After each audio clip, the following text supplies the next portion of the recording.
Welcome to our channel. इस video में हम कक्षा 8वीं के विषय विज्ञान के अध्याय 5 धातुएं और अधातुएं के प्रश्नों के उत्तर करेंगे। इस वीडियो को सुनने मात्र से ही आपको सभी प्रश्नों के उत्तर याद हो जाएगा। तो अगर आपने हमारे चैनल को अभी तक सब्सक्राइब नहीं किया है तो जल्दी से सब्सक्राइब कर लीजिए और इस वीडियो को लाइक कर अपने फ्रेंड्स को जरूर शेयर करें। तो चलिए शुरू करते हैं। सबसे पहले हम पाठ के मध्य में दिए हुए प्रश्नों के उत्तर करेंगे। इनमें सबसे पहला है रिक्त स्थानों की पूर्ति कीजिए। पहला है धातुओं की संख्या अधातुओं से, तो यहाँ खाली स्थान में आ जाएगा अधिक, अधिक है। दूसरा है यहाँ खाली स्थान में आ जाएगा धातुएं, धातुएं ऊष्मा और विद्युत की सुचालक होती हैं। तीसरा है यहाँ खाली स्थान में आ जाएगा गंधक, गंधक भंगुर होती है। चौथा है यहाँ खाली स्थान में आएगा लोहा, तांबा और सोना धातुओं के उदाहरण हैं। अगला है प्रश्न दूसरा, सही उत्तर का चयन करें। पहला है धातुएं अधिकतर अधातुओं से, यहाँ पर आ जाएगा कठोर, कठोर होती हैं। दूसरा है अधिकांश धातुएं ऊष्मा की कुचालक या सुचालक में से आएगा सुचालक होती हैं। तीसरा है यहाँ पर आ जाएगा धातुएं, धातुएं चमकदार होती हैं। चौथा है धातुओं का वह गुण जिसके कारण उन्हें पीटकर पतली चादरों में बदला जा सकता हो, तो यहाँ पे तन्यता और आघात वर्ध्यता में आ जाएगा आघात वर्ध्यता। अगला है इनके उत्तर दीजिए। प्रश्न पहला, मैग्नीशियम ऑक्साइड के जल में घुलने से बने विलयन की प्रकृति कैसी होती है? इसका उत्तर है क्षारीय। प्रश्न दूसरा है कॉपर सल्फेट के विलयन में जिंक के टुकड़े डालने पर क्या होता है? इसका उत्तर है जिंक धातु कॉपर को कॉपर सल्फेट से विस्थापित कर देता है। प्रश्न तीसरा है क्या तांबा फेरस सल्फेट के विलयन से आयरन को विस्थापित करता है? इसका उत्तर है हाँ। प्रश्न चौथा है लोहे, एल्यूमीनियम आदि के बर्तनों में अचार क्यों नहीं रखा जाता है? इसका उत्तर है अचार के अम्लीयता के कारण वह लोहे एल्यूमीनियम से क्रिया कर लेता है। अगला है प्रश्न पांचवा, प्रायः धातुएं अम्लों से क्रिया कर कौन सी गैस उत्पन्न करती है? इसका उत्तर है हाइड्रोजन। अगला है इनके उत्तर दीजिए। प्रश्न पहला, उत्कृष्ट धातु किसे कहते हैं? इसका उत्तर है वे धातुएं जो वायु, जल तथा अम्लीय और क्षारीय पदार्थों द्वारा प्रभावित नहीं होते हैं, उन्हें उत्कृष्ट धातु कहते हैं, जैसे चांदी, सोना और प्लेटिनम। प्रश्न दूसरा है संक्षारण से आप क्या समझते हैं? विद्युत लेपन कर धातुओं को किस प्रकार संक्षारण से बचाया जा सकता है? इसका उत्तर है लोहे की कील, पाइप आदि कुछ समय तक वायु में खुले पड़े रहे तो उनमें जंग लग जाता है। इस प्रकार धातु की ऊपरी सतह पर उसके यौगिक का बनना संक्षारण कहलाता है। लोहे की वस्तु को साफ करके पिघले हुए जिंक में डुबाया जाता है। वस्तु पर जिंक की परत चढ़ जाती है। घरों की छत बनाने के लिए प्रयुक्त लोहे की चादरों, बाल्टियों और टंकियों को संक्षारण से बचाने के लिए उन धातुओं की परत चढ़ाई जाती है जो उनकी रक्षा कर सके। यह कार्य विद्युत लेपन विधि द्वारा किया जाता है। इस प्रकार लोहे पर टीन या क्रोमियम धातुओं की परत चढ़ाकर इसको सुरक्षित किया जाता है। प्रश्न तीसरा है स्टेनलेस स्टील तथा कांसे के अवयवों के नाम तथा उपयोग लिखिए। इसका उत्तर है स्टेनलेस स्टील के अवयव लोहा, कार्बन, क्रोमियम, निकेल हैं। इसका उपयोग बर्तन, शल्य चिकित्सा के उपकरण बनाने में किया जाता है। कांसे के अवयव तांबा व टीन है। इसका उपयोग मूर्तियां, सिक्के बनाने में किया जाता है। प्रश्न चौथा है, क्लोरीन तथा टिंक्चर आयोडीन का उपयोग किस कार्य के लिए किया जाता है? इसका उत्तर है, क्लोरीन का उपयोग जीवाणुनाशक तथा जल के शोधन में किया जाता है। टिंक्चर आयोडीन का उपयोग रोगाणुनाशक के रूप में किया जाता है। अगला है प्रश्न अभ्यास के प्रश्न। प्रश्न पहला है, सही विकल्प चुनकर लिखिए। पहला, धातुओं का गुण नहीं है, तो इसका उत्तर है भंगुरता। दूसरा है, सोने, चांदी और लोहे की पीनों को कॉपर सल्फेट के घोल में डुबाने पर किस पीन पर तांबे की परत चढ़ेगी? इसका उत्तर है लोहा।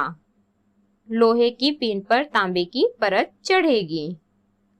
अगला है, निम्नलिखित में किस हैलोजन का उपयोग रोगाणुनाशी में करते हैं? इसका उत्तर है आयोडीन। प्रश्न चौथा है, लोहे पर जंग लगता है, तो इन चार ऑप्शंस में से सही है हवा और पानी दोनों की उपस्थिति में। प्रश्न पांचवा है, उत्कृष्ट धातु है, तो इसका उत्तर है सोना। छठवा है, किसे धातु या अधातु में वर्गीकृत किया जाता है? इसका उत्तर है तत्व। अगला है, रिक्त स्थानों की पूर्ति कीजिए। पहला है, उत्कृष्ट धातुएं सामान्यतः, यहाँ खाली स्थान में आ जाएगा निष्क्रिय होती हैं। उत्कृष्ट धातुएं सामान्यतः निष्क्रिय होती हैं। दूसरा, पीटे जाने पर अधातुओं का टुकड़ों में टूट जाना, यहाँ आएगा खाली स्थान में भंगुरता कहलाता है। पीटे जाने पर अधातुओं का टुकड़ों में टूट जाना भंगुरता कहलाता है। तीसरा है, दहन के फलस्वरूप धातु क्षारीय ऑक्साइड बनाती है। चौथा है, जर्मन सिल्वर का मुख्य घटक तांबा है। पांचवा है, यहाँ पर आ जाएगा इस्पात मिश्र धातु का उपयोग रेल की पटरियां बनाने में करते हैं। अगला है प्रश्न तीसरा, उचित संबंध जोड़िए। यहाँ पर कॉलम अ और कॉलम क में हमको उचित संबंध जोड़ना है। तो सबसे पहला है ड्यूरेलिलुमीन। इसका सही उत्तर हो जाए वायुयान के भाग। दूसरा है स्टेनलेस स्टील। इसका सही उत्तर है शल्य चिकित्सा के उपकरण। तीसरा है क्लोरीन। इसका सही उत्तर है जीवाणुनाशी में। चौथा है सोना।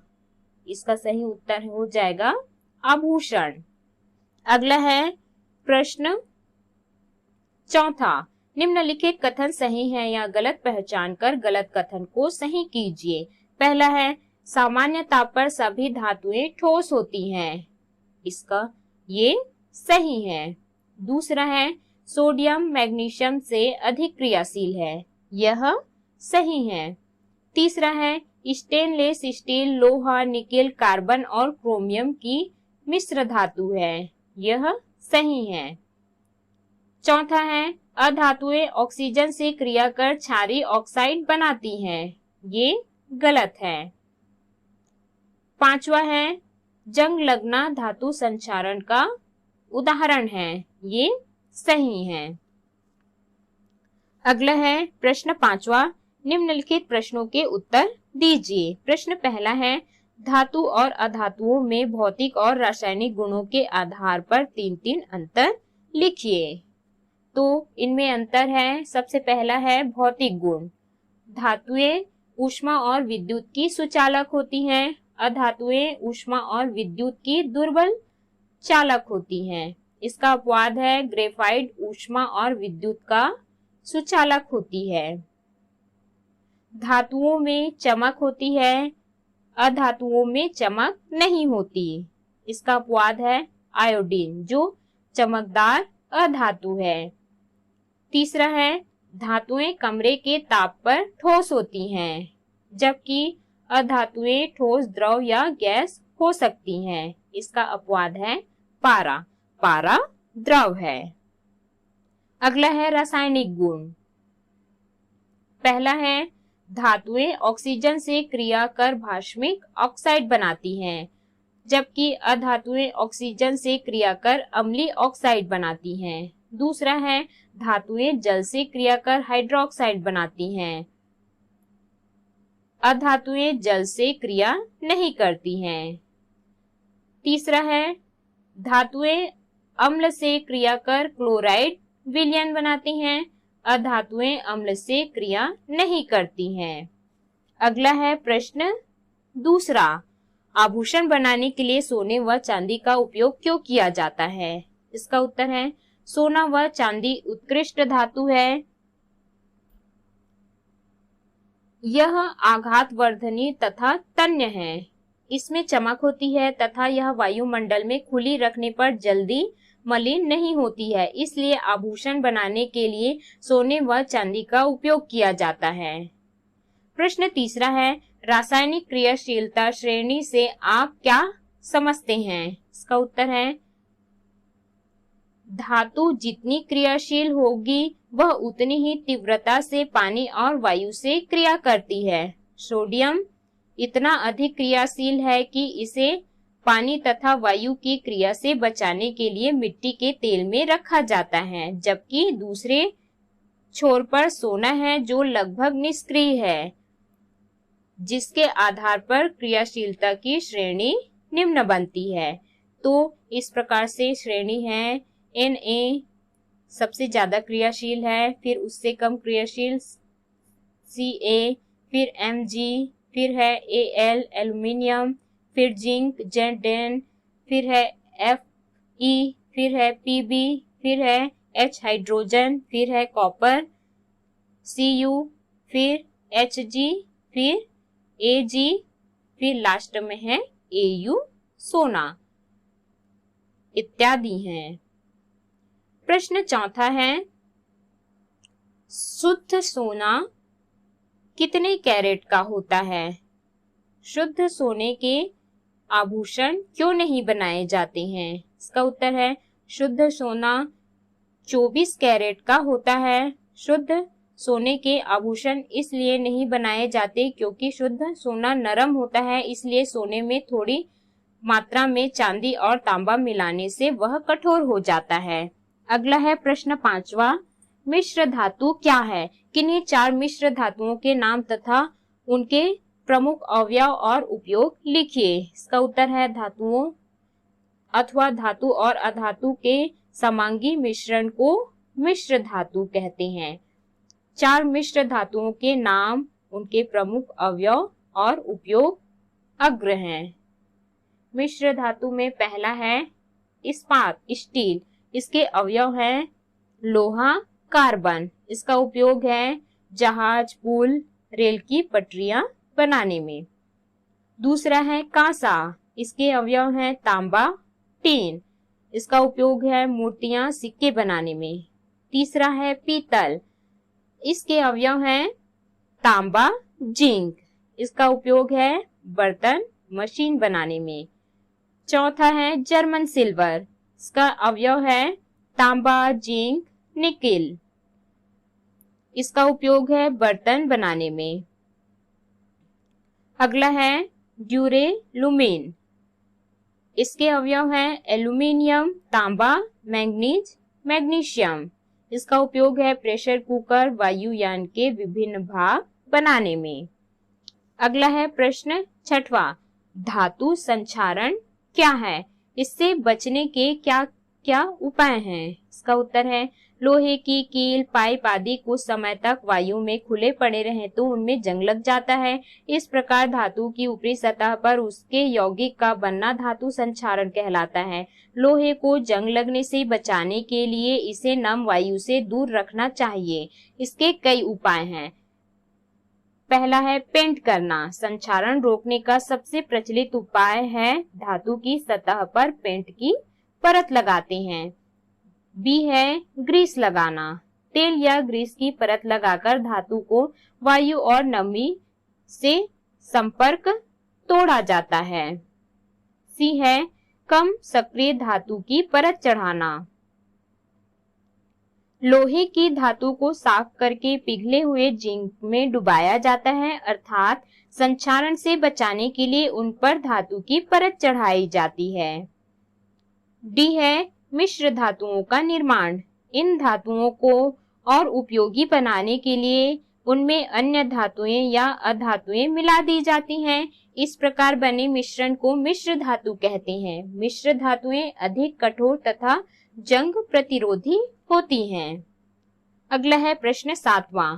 ग्रेफाइट को इलेक्ट्रोड की तरह उपयोग में क्यों लाया जाता है? इसका उत्तर है ग्रेफाइट विद्युत का अच्छा सुचालक है, इसलिए इसका उपयोग इलेक्ट्रोड के रूप में शुष्क सेलों में किया जाता है। अगला है प्रश्न 8वां। रेल की पटरी बनाने में लोहे का प्रयोग क्यों नहीं किया जाता? इसका उत्तर है लोहा एक सक्रिय धातु है। अधिक समय तक खुले में रहने के कारण उसमें संक्षारण होना प्रारंभ हो जाता है, इसलिए रेल पटरी के निर्माण के लिए शुद्ध लोहे में कार्बन मिलाकर इस्पात का निर्माण किया जाता है, जो लोहे से अधिक कठोर एवं जंग प्रतिरोधी होता है। अगला है प्रश्न 9वां। गतिविधि द्वारा समझाइए कि मैग्नीशियम लोहे से ज्यादा क्रियाशील है। इसका उत्तर है अधिक क्रियाशील धातु कम क्रियाशील धातु को उसके विलयन से विस्थापित कर देता है। जैसे फेरस सल्फेट के विलयन में मैग्नीशियम धातु को डुबाया जाता है तो वह लोहे को विस्थापित कर उसकी जगह लेती है। अतः सिद्ध होता है कि मैग्नीशियम लोहे से ज्यादा क्रियाशील है। प्रश्न 10वां है तांबे की किसी वस्तु को रेतमल पेपर से रगड़िए तथा किए गए अवलोकन को कारण सहित समझाइए। इसका उत्तर है तांबे की किसी वस्तु को जब रेतमल पेपर से रगड़ा जाता है तो रगड़ी गई जगह पर चमक दिखाई देने लगती है। इससे सिद्ध होता है कि धातुएं चमकदार होती हैं। तो इस प्रकार से हमने सभी प्रश्नों के उत्तर किए।